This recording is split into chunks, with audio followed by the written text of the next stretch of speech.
very good morning to respected chairpersons and our colleagues. Myself, Dr. Anand Saraf. I'm working as assistant professor in Rajnandgaon, Chhattisgarh Medical College. Today, my topic of presentation is excessive daytime sleepiness and sleep quality among medical students and their association with smartphone and internet addiction. So excessive daytime sleepiness is termed as daytime sleepiness, which affects the personal and professional daily life of the individual. So it has been found in many studies around 20% of the adults suffer from this excessive daytime sleepiness. And among medical graduates or medical students, the proportion has been found to be high in studies, around 25 to 30%. In general, sleep deprivation is a common cause of excessive daytime sleepiness, and general causes include substance abuse or taking psychoactive drugs, other drugs, and other medical and mental health causes. So, a large proportion of medical students have also been found in many studies to have poor sleep quality. And many studies have been done in past, especially in recent last 10 years, regarding the smartphone and internet addiction among medical students. So it has been also found to be very high.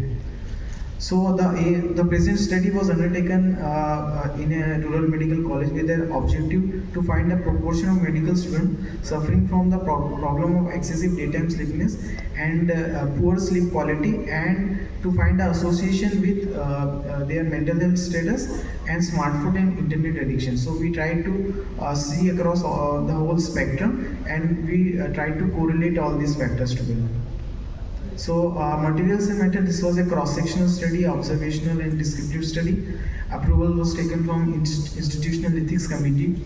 Undergraduate medical students and interns with age more than 18 years and who were able to understand English and Hindi, because our questionnaires were in both language, and have an access to internet and smartphone and willing to give informed consent were included. The sampling strategy was convenient sampling. Socio-demographic proforma was collected using semi-structured proforma, and the scales that were administered included Epworth's sleepiness scale, Pittsburgh sleep quality index, Kessler psychological distress scale, Zoom scale for anxiety and depression, smartphone addiction scales short version, and Young's internet addiction test. So coming to the result, a total of 223 participants were included for final analysis. The mean age was around 20 years and range was around 18 to 27 years. Almost equal number of male and female participants were there in the study, and students from all professional year and interns were also included. In this table we can see that on Epworth sleepiness scale, around 30% of the students reported some form of excessive daytime sleepiness, and the sleep quality, subjective sleep quality self-reported by them, around 10 to 11% had self-reported the very fairly bad to very bad sleep quality. Sleep latency, as we can see that only around 30% of the students had sleep latency less than 15 years, which is considered to be good, and many of them, around 15% had sleep latency more than 1 hour. So they went to sleep after an hour they went to bed. Regarding the sleep duration, we can see that only around 40% of the students had sleep duration more than 7 hours, and inadequate sleep duration, which is considered less than 6 hours, around 17% of the students had less than 6 hours of sleep in night.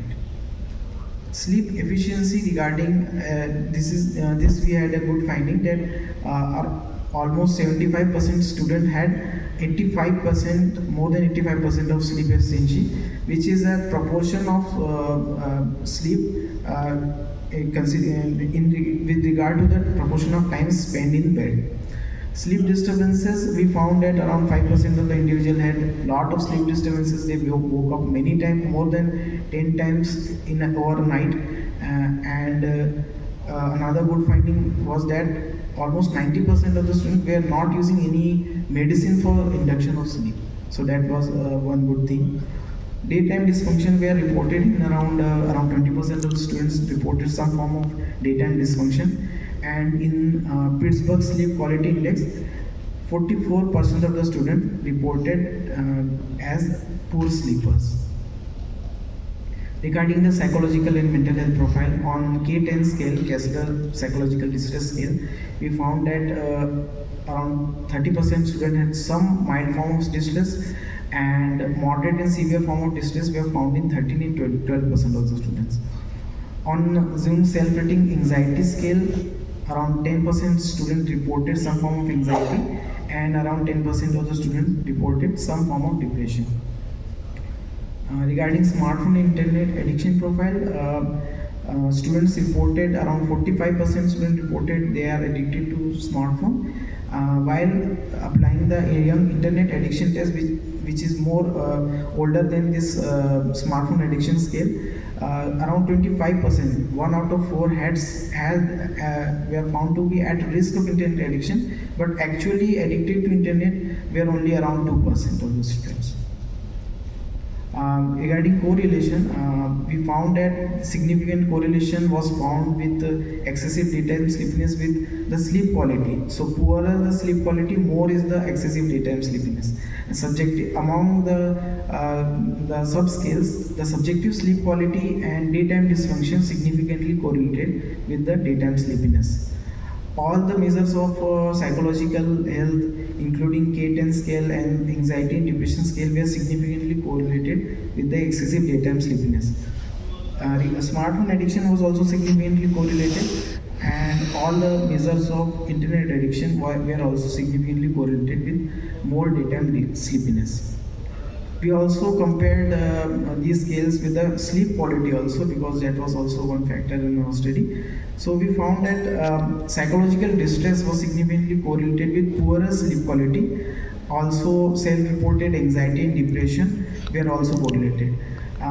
We didn't find any significant correlation between smartphone addiction and sleep quality, but those persons who were at risk of internet addiction according to the Young scale were significantly correlated with poorer sleep quality.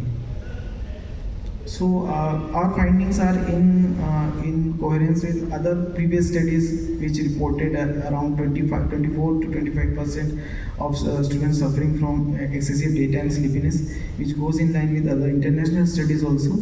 Around 45% of the students were found to be poor sleepers, and 60% slept less than 7 hours, and around 68%, so two-thirds of those individuals took more than 15 minutes to fall asleep after going to bed.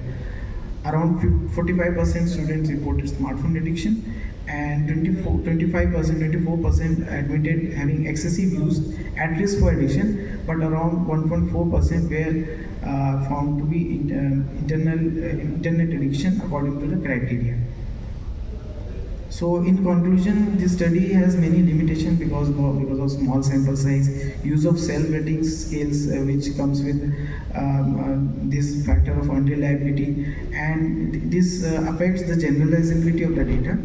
But our study has highlighted the impact of smartphone and internet overuse on sleep quality and its association with excessive daytime sleepiness. So further studies with larger sample size and different study designs will helpful to increase our knowledge on this topic. These are my references. Thank you. Thank you. So I would like to know what is the level of cooperation by the students? Pardon, sir? Level of cooperation by the medical students. Sir, most of the students, because medical students generally are interested in such type of research, so they mostly cooperated with the. We had an attrition of only 4 or 5 students which didn't fill the form properly, so we excluded them from the study. But most of them did the questionnaire satisfactorily. What about what are the different interventions you after that you want to follow? Did you plan any interventions to solve this problem? Sir, we few days back we had World Sleep Day.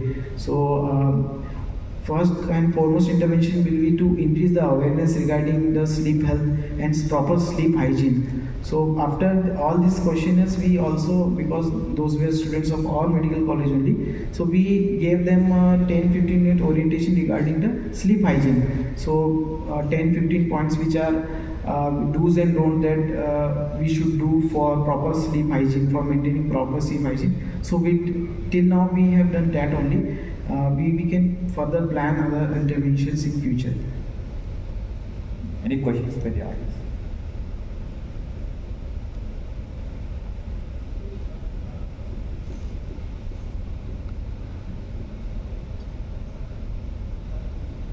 Okay, then cool. Thank you. I Thank you. request the next. I think that. Dr. Hamid is not there. Dr. Saloni Singh.